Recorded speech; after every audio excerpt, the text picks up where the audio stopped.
Hi everyone, my name is Michelle and this is my channel where I talk about my journey with triple negative breast cancer and adrenal insufficiency and anything else in my life experience that I feel like sharing. I never thought I would have to make this video though, so this one's a tough one. A couple days ago I found out that my cancer is back and it is in my liver. So I am now stage 4 triple negative breast cancer. What all that means as far as treatment, I don't know yet. We'll be exploring those options over the next few days. But let me tell you how we got here. So today is January 23rd, 2026. And I have been out of treatment now for a couple of years. My initial diagnosis date was July 18th, 2023. So 2.5 years ago, we'll say. And so I had active treatment from August of 23 until December of 23. That was IV chemotherapy and immunotherapy. I had surgery at the end of January 2024. I had radiation after that. I did oral chemo after that because I did not achieve pathologic complete response. There was some residual isolated tumor cells in several lymph nodes. And so I did oral chemo, but I didn't finish. So if you've been following my channel, you kind of know this, but that's just kind of a refresher. I took the last oral chemo tablet that I took in October of 2024. And so we've had over a year where I've had no evidence of cancer at all. So after you have your initial surgery with breast cancer, they monitor you with scans twice a year. So every 6 months I was getting either a mammogram or a breast MRI, and we were alternating between those. So this all kind of started October of 2025. It was actually October 10th, 25 when I went for my regularly scheduled annual breast MRI, which they said at the time was normal. The initial report said everything was normal, looked good, see you in 6 months for your mammogram. I went a month later, so it was actually November 10th, exactly 1 month later. I actually went for an ultrasound because I had found a new lump in my opposite breast. That lump turned out to be nothing. It was calcified fat necrosis from scar tissue after my symmetry surgery. And so that was fine. But while I was there at radiology, I guess, they reviewed the MRI that I had. So the radiologist took a closer look at that and they saw some sort of area of concern that was in the part of my liver that was visible.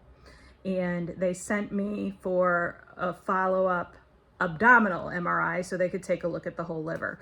And my surgeon, when she called me, so it was like a couple days after, it was the 13th of November. So it was like 3 days after my breast ultrasound that said everything was normal.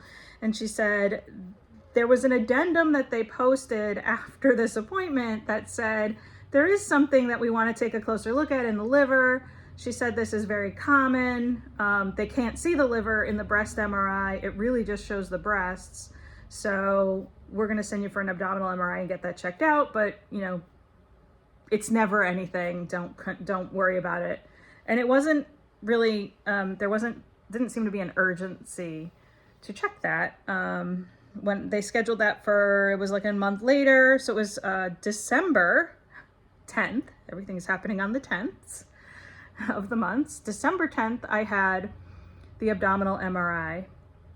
Now the findings on that said that that initial spot that they saw in the breast MRI was nothing, but there was something else that they wanted to take a closer look at and I should follow up with an ultrasound. And so that happened 2 days later. So December 12th, 2025, I had an ultrasound of my liver and they did say that there was a spot that is probably nothing, but because of my history of cancer, I should have a biopsy just to rule anything out. They actually used the term, they thought it was probably a hemangioma, but, well, it depends. My surgeon said 9 out of 10 times, actually, she said more than 9 out of 10 times, this is what it ends up being, is some sort of hemangioma or a cyst or something that just wasn't visible before. And, but they did put in for an urgent biopsy, but urgent is relative, I guess. I got the first available appointment, which was January 13th. So last week I had a biopsy of the liver, and I got the results on the 20th that said that that spot was metastatic carcinoma, and they typed it. It is triple negative breast cancer in my liver. So that means that I am stage 4, and I will always be stage 4. The goal in treatment now goes from cure to extending life and quality of life. Of course, that's always a concern as well, quality of life, not just quantity. So that's where we're at right now. I will be in some sort of treatment for the rest of my life for breast cancer, metastatic breast cancer. So it was 3 months and 10 days from the time that I had that initial breast MRI until the until the diagnosis, the results came in. And I met with my oncologist 2 days after the diagnosis. So I did already have a meeting with him. He went over several possible scenarios as far as standard of care treatment options. One is to restart the Keytruda immunotherapy. That's kind of the least desirable on our list because it does flare my autoimmune or symptoms of autoimmune issues, and it obviously took away my adrenal function, and so there are other serious side effects I would like to avoid with that. There's also in HER2, which I am triple negative, but my HER2 status is 1, so it is low, still considered negative, but it is low. And so in HER2, I guess, is a treatment which I need to read up on. I don't have any information on these treatments yet, just kind of giving you the rundown. That is a possibility. There is a newer kind of, it falls into the immunotherapy category. That is a more targeted immunotherapy. It's something that, this is how it was described to me. It kind of encapsulates the chemo, in conjunction with chemo, it encapsulates the chemotherapy and takes it directly to the cancer cells. So basically floats around looking for cancer cells. It does not activate the immune system the way that Keytruda does. And so for me, with anyone, I guess, with a history of autoimmune, this would potentially be a better option. And so we're looking into that. There's a clinical trial with one of those as well that I'm also researching. And so there's standard of care has options. And there's also just the regular traditional route of chemotherapy kind of forever. I could go back on the Xeloda, but I did not react well to the Xeloda. So I'm a little hesitant with that also. So anyway, I don't know what any of that means. The next steps right now are to get a PET scan to see if there's cancer anywhere else in my body, because if it's systemic and it got to the liver, it could have also gotten to somewhere else.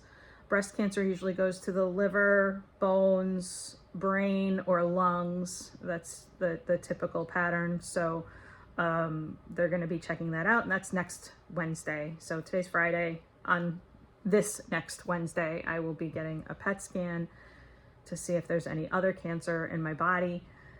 And I also need to get a port again because I have one arm that we can use for veins. I cannot use my left arm because of the lymphedema. So we don't want to do, any kind of chemotherapy or immunotherapy or anything where if I'm getting infusions, even vitamin C therapy, like that's kind of a complementary route. I don't want to be using the veins in my arm and kind of reusing them and blowing them out. So I'm getting a port placed again because that makes access very easy, and then we don't have to use my veins.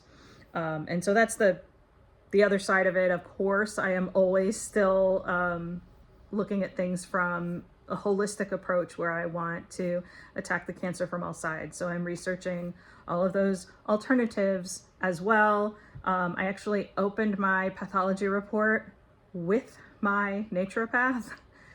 So she was there with me to kind of interpret it.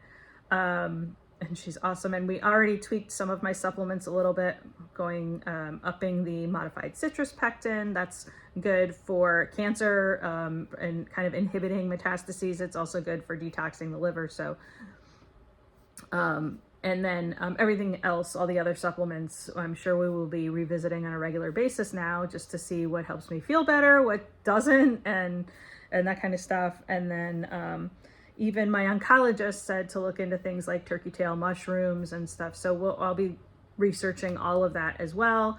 And I'll probably be making videos more often again because there's a new chapter to discuss. So we'll talk soon. And that's the update for right now. Hold on one second. Let me just turn that off for a second. Just want to make sure I got everything on my notes. Yeah, that's what we're going to end it. So for now, PET scan, port placement, we're researching lots of treatment options, and I will, as always, be approaching it from all sides, and to feel better and to enjoy my life and enjoy my family. So that's where we're at. I hope you all have a wonderful day. Big storm coming for the entire United States. Get your supplies, charge up your batteries, have some candles, generator, gas, snowblower, ice melt. Be prepared for the storm, and just appreciate every day that you have, and tell your loved ones that you love them. Thanks.